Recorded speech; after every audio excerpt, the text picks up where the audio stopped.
हम नियोजित शिक्षक जो हैं वह स्थानीय निकायों के कर्मचारी हैं, जो संविधान के अनुच्छेद 245 जी के तहत हमारी सेवा है, और इसमें 309 के तहत कोई शिक्षा विभाग एग्जाम कैसे ले सकता है। लेकिन कोर्ट ने परीक्षा के वैधानिकता के संबंध में कुछ नहीं कहा, केवल यह कह दिया कि आपको देना है तो दीजिए, नहीं देना है नहीं दीजिए, आपका जो स्टेटस पहले था वो बना रहेगा। तो ये बातें हुई, लेकिन कोर्ट ने संवैधानिक पहलुओं पर बात नहीं की। बहुत सारे ऐसे चीज़ हैं जिन मुद्दों पर कोर्ट ने चुप्पी साध ली। हाई कोर्ट ने कुछ क्लियर कट नहीं कहा। आजकल न्यायपालिका की जो स्थिति है वो किसी से छिपी हुई नहीं। खैर, अभी भी उसका कोई ऑप्शन बंद नहीं हुआ है और रास्ते बंद नहीं हैं। कुछ न कुछ दिमाग हम लोग लगा रहे हैं। लेकिन बात रही कि सक्षमता परीक्षा हम लोग को देना चाहिए नहीं देना चाहिए, तो हम पहले भी बता चुके हैं। क्यों विशिष्ट शिक्षक आखिर क्यों बनना है? हमारे साथी लोग कहते हैं कि राज्यकर्मी बनने के लिए विशिष्ट शिक्षक हम लोग को देना चाहिए। कुछ लोगों का कहना है कि नहीं देना चाहिए। तो विशिष्ट शिक्षक बनने से हमें क्या क्या लाभ मिलेगा? तो लाभ और हानि का तुलनात्मक हमने एक वीडियो हमने बनाया था और हमने पहले बताया था कि तुलनात्मक रूप से क्या लाभ हो सकता है, क्या नफा नुकसान हो सकता है। जो एक राज्यकर्मी होता है उस राज्यकर्मी को क्या चीज़ें मिलती है, पहले इस बात को समझ लीजिए। तो राज्यकर्मी को जो सुविधाएं मिलती है, उन सुविधाओं में राज्यकर्मी को सेवानिवृत्ति के उपरांत एक राज्यकर्मी को 4 चीज़ें मिलती है, जिसमें उनका ईएल होता है, ग्रेचुटी होती है, ग्रुप लाइफ इंश्योरेंस होता है और जीपीएफ होता है, और उसके बाद बचता है पेंशन। ये मुख्य रूप से यही फैसिलिटी राज्यकर्मी की है, जिसके लिए हम लोग इतना हायतवा मचा के रखते हैं। तो हमने पहले भी बताया था कि हमारी जो लड़ाई है वह किस तरह से चल रही है। आपको ईपीएफ का जो लाभ मिला, बिहार के तमाम साथियों को मैं फिर से रिकॉल करा देना चाहता हूँ, यह ईपीएफ का लाभ इसी तरीके से ढुलमुल रवैये से आपको नहीं मिला था।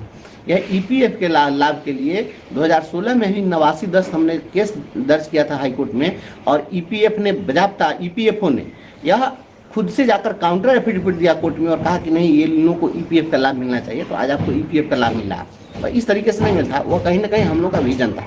तो ईपीएफ का लाभ आपको मिला। जब आप जाएंगे राज्यकर्मी बनेंगे तो उसमें जीपीएफ लोग कटवाते हैं, लेकिन अब तो जीपीएस भी नहीं, अब तो एनपीएस है। तो उसमें क्या होता है कि पीएफ के फंड में, केवल पीएफ के फंड में सरकार कोई पैसा नहीं देती है, उसमें कर्मचारी अपना कटवाते हैं। जो जीपीएफ का समान भविष्य निधि का प्रोविजन, उसमें केवल और केवल अपना कर्मचारी अपना कटवाता है।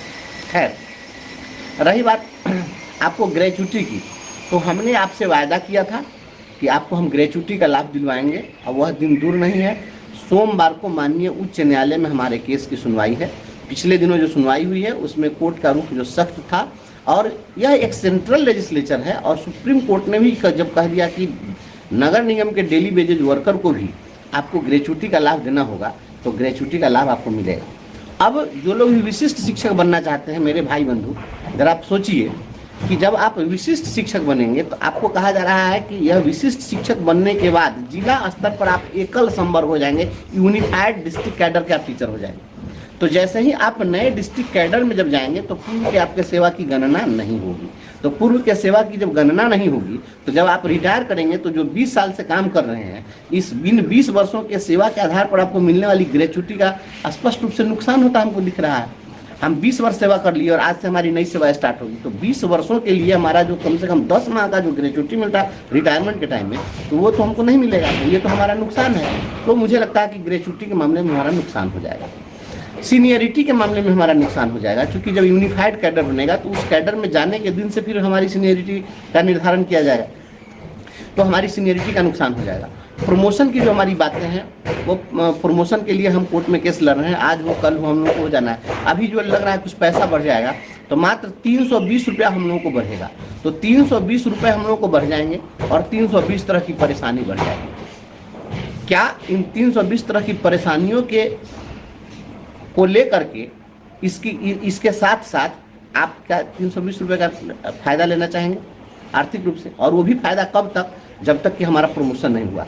हमारा जिस दिन प्रमोशन हो जाएगा उस दिन आज के डेट में एक व्यक्ति चले जाए विशिष्ट शिक्षक में, एक रह जाए नियोजित शिक्षक में, और कल को जब प्रोन्नति हो जाएगी तो जो नियोजित शिक्षक हैं उनको प्रमोशन के आधार पर उनको जब अगला जैसे ही ग्रेड पे मिलेगा तो आप विशिष्ट शिक्षक से अधिक हो जाएंगे। तो विशिष्ट शिक्षक वाले का वेतन कम जाएगा और नियोजित शिक्षक का वेतन बढ़ जाएगा। तो ये और प्रमोशन के हम लोग बहुत करीब पहुंच गए हुए हैं और लड़ाई हमारी चल रही है। हम बहुत सारा चीज़ खुलासा नहीं करेंगे, लेकिन वो हम प्रमोशन देखिए अभी आया ना एक जिले का तो दे दिया 12 वर्षों के आधार पर प्रमोशन। तो 12 वर्ष के आधार पर तो हम लोग भी चाहे तो हर जिला में लड़ करके करा लें, लेकिन 12 वर्ष वाला हमको नहीं चाहिए, हमको स्नातक ग्रेड में चाहिए। और विशिष्ट शिक्षक में कोई भी विशिष्ट शिक्षक प्रधानाध्यापक नहीं बन पाएगा, उसका प्रधानाध्यापक का एवेन्यू बंद है। लेकिन हमारे मामले में प्रधानाध्यापक का एवेन्यू खुला हुआ है, तो हमारे बीच के लोग प्रधानाध्यापक तक प्रमोशन पाएंगे, तो प्रमोशन में हमारा नुकसान हो जा रहा है। रही बात ईएल की, तो ईएल हम उन लोगों को 300 दिन मिलता है, हम लोगों को 200 दिन मिलता है स्टोर करने के लिए। अभी बात चल रही है सरकार में, हम आपको बता देते हैं, इंटरनल बातें हैं, लेकिन यह बात चली है, उच्च स्तर पर चर्चा चली है इस बात की कि गर्मी की छुट्टी जो पहले से दी जाती थी, तो शिक्षकों का पद वेकेशनल पोस्ट होता था, और इसी वेकेशनल पोस्ट होने के कारण शिक्षकों को मात्र रेगुलर टीचर को 14 दिन का ईएल मिल रहा था और नियोजित शिक्षकों को मात्र 11 दिन का ईएल मिल रहा था प्रत्येक वर्ष। तो यह चर्चा चली है, क्योंकि ऊपरी स्तर पर लोगों ने बात उठाई कि भाई जब आप सालों भर काम लीजिएगा तो इसको ईएल बराबर क्यों नहीं दीजिएगा। तो अन्य राज्यकर्मियों को 33 दिन का ईएल मिलता है, तो ईएल का लाभ हमें भी मिलेगा और उस ईएल के बदले में पैसा भी देने की बात हो रही है, निश्चित रूप से ये चीज़ भी मिल जाएगा। तो और अब आई बात एक बच गई है पेंशन की, तो पेंशन पर हम आपको स्पष्ट कर देते हैं, एकदम स्पष्ट रूप से जान लीजिए। जो लोग भी 2012 में 34,540 कोटि के लोग बहाल हुए, ये शिक्षक लोग वह एनपीएस के दायरे में थे। तो एनपीएस के दायरे में जो लोग थे उन लोगों को 10 वर्ष सेवा करने के बाद जब रिटायर किए हैं तो किन्हीं को 1700, किन्हीं को 2000 रुपया यही पेंशन मिला। अब हम लोग नियोजित शिक्षक हैं, हम लोगों को पेंशन नहीं है, लेकिन जो ईपीएफ वाला जो मामला है, ईपीएफ में जो हमारा योगदान होता है, कंट्रीब्यूशन है, सरकार भी जो अंशदान करती है, उसमें भी पेंशन प्लान है। तो पूर्व से जो ईपीएफ का पेंशन प्लान है उसमें था कि 10 वर्षों तक अगर आपकी कटौती होती है तो न्यूनतम 1000 रुपये आपको पेंशन दिया जाएगा ईपीएफ में। लेकिन अब बात चली भारत सरकार में कि पेंशन जो है 1000 रुपया देने का कोई मतलब नहीं है, 1000 रुपया से क्या होगा। तो भारत सरकार ने फाइल बढ़ा दिया डिपार्टमेंट ने, और इस पर बात हो गई है कि न्यूनतम पेंशन 7000 रुपये दिए जाएंगे जिनका 10 वर्ष ईपीएफ में कंट्रीब्यूशन हो चुका है।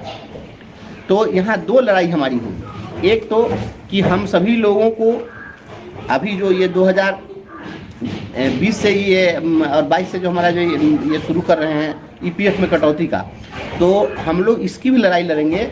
यह प्रोविज़न बना हुआ है ईपीएफ एक्ट 1952 में, यह प्रोविज़न है कि जिस तिथि से कोई व्यक्ति नियुक्त हुआ है उसी तिथि से उसको ईपीएफ का लाभ देना है, और उस डेट से अगर नहीं दिया गया है तो नियोक्ता को पेनाल्टी के साथ देना पड़ेगा। तो इस चीज़ की भी लड़ाई हम लड़ेंगे कि सभी लोगों को उस डेट से जोड़ करके दीजिए। तो आज के डेट में अगर हम चले जाएंगे विशिष्ट शिक्षक में तो वो लड़ाई हम नहीं लड़ पाएंगे। तो हमारे 20 वर्षों का कंट्रीब्यूशन भी सरकार को देना पड़ेगा, और ये इसमें कितने लाख रुपए होंगे और ये जमा करना पड़ेगा, और इसके आधार पर हमारा जो पेंशन होगा बहुत आगे चला जाएगा। तो हम आज जो जाएंगे विशिष्ट शिक्षक में तो उसमें जितना पेंशन मिलेगा उससे ज़्यादा पेंशन हमको ईपीएफ में मिल जाएगा। हम जब अभी से जो लोग जाएंगे उसमें 10 साल 15 साल पर जाएंगे तो 2000 3000 रुपया पेंशन मिलेगा एनपीएस में। और वो एनपीएस का पेंशन क्या होता है, एनपीएस का पेंशन शेयर मार्केट आधारित होता है, तो उसका लाभ जो है पेंशन के मामले में भी ईपीएफ वाले लोग ज़्यादा बेनिफिटेड रहेंगे जो स्थिति बनेगी।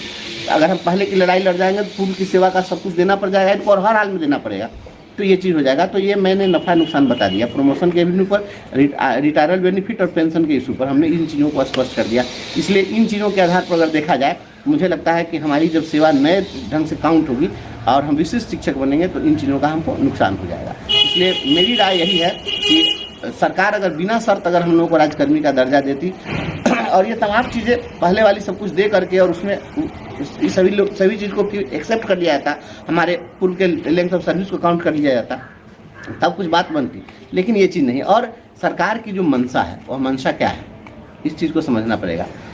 सरकार यही चीज़ चाह रही है कि सभी लोगों को अपने पाले में हम लें, किसी प्रकार से हम ले लें अपने अधीन में, क्योंकि अभी इनका वश नहीं चलता है। अभी जो ये जल्लाद की तरह आदेश पारित कर देते हैं कि इनकी सेवा समाप्त कर दो, ऊपर FIR कर दो, ये कर दो, वो कर दो, तो ये जो करते रहते हैं, तो अगर इनके हाथ में रहता तब तो अभी तक तो ये सबको खा चिबा जाते, गुलो लड़ रहा है। लेकिन अभी कुछ बात ऐसी है कि हम नियोजन इकाई के अधीन है जो डायरेक्ट इनका वश नहीं चल रहा है, नहीं तो ये पूरी तरह बर्बाद करके रख देते।